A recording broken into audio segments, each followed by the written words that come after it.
حبہ ایک لفظ ہے عربی کا، اس کی 4 قسم کی معنی ہے۔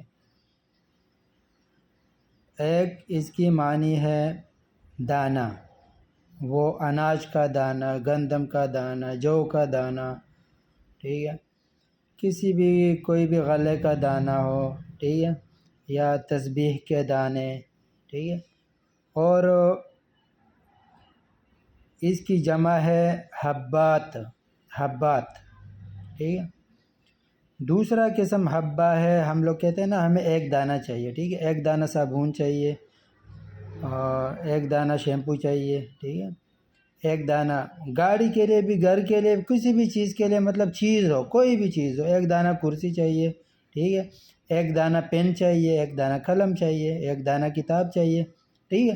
ویسے ہی عام لفظ میں، مطلب عام لفظوں میں، عام باتوں میں ہم لوگ یہ لفظ استعمال کرتے ہیں، بس ایک دانہ چاہیے، ٹھیک ہے، ایک دانہ لے آؤ، ٹھیک ہے، وہ کچھ بھی ہو سکتا ہے، ایک دانہ کتاب چاہیے، ایک دانہ کتاب لے آؤ، ٹھیک ہے۔ اس کی بھی جمع ہے حبات۔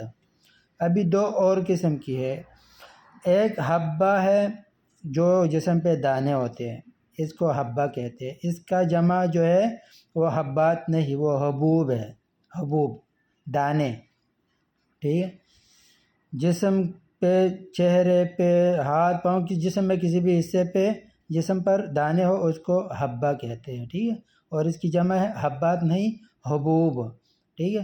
چوتھا قسم جو ہے وہ گولی، حبہ گولی کو کہتے ہیں، جو ہم کھاتے ہیں بیماری کے لیے، ڈاکٹر دیتے ہیں ٹیبلٹس، تو اس کو بھی حبہ کہتے ہیں، اور اس کی جمع ہے حبوب، وہ بھی حبات نہیں، اس کی جمع بھی ہے حبوب۔ امید ہے آپ کو فائدہ دے گا یہ۔